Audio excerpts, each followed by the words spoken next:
বিশ্বের সবচেয়ে ক্ষমতাধর ব্যক্তির বিরুদ্ধে দৃঢ়তার সঙ্গে চোখে চোখ রেখে কথা বলে সাহসিকতার পরিচয় দিয়েছেন জেলেনস্কি।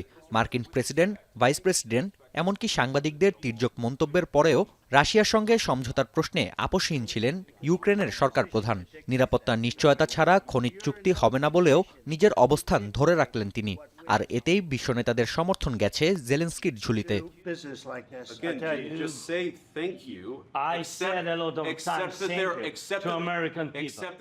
সামাজিক মাধ্যমে ফরাসি প্রধানমন্ত্রী জানিয়েছেন কিয়েভের প্রতি সমর্থন অব্যাহত রাখবে প্যারিস।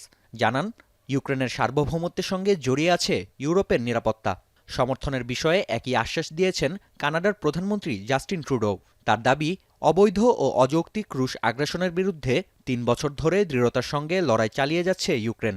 দীর্ঘস্থায়ী শান্তির জন্য কিয়েভের পাশে থাকার অঙ্গীকার করেছেন ইইউর প্রেসিডেন্ট। সমর্থন মিলেছে জার্মান চ্যান্সেলর, সুইডিশ প্রধানমন্ত্রী, পোলিশ প্রধানমন্ত্রী ও অস্ট্রেলীয় প্রধানমন্ত্রীর পক্ষ থেকে। I am responsible for Australia's foreign policy. Australia's foreign policy is determined by Australia, and we stand unequivocally with Ukraine in their struggle because we regard that as a struggle for the upholding of international law. বিশ্বনেতাদের ধন্যবাদ জানাতে ভোলেননি Zelensky. নিজের Twitter হ্যান্ডেলে প্রতিটি post share করে ক্যাপশনে যুক্ত করেছেন, আপনার সহায়তার জন্য ধন্যবাদ।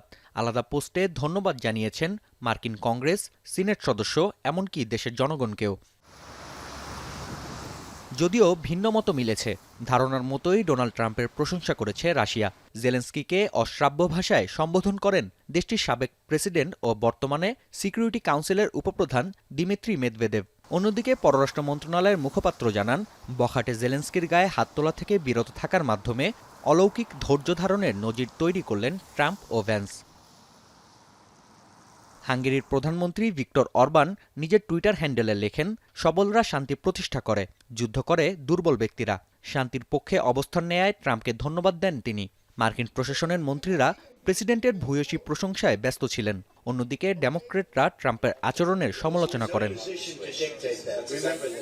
নাফিয়া আরমান মনন, এখন বিশ্ব।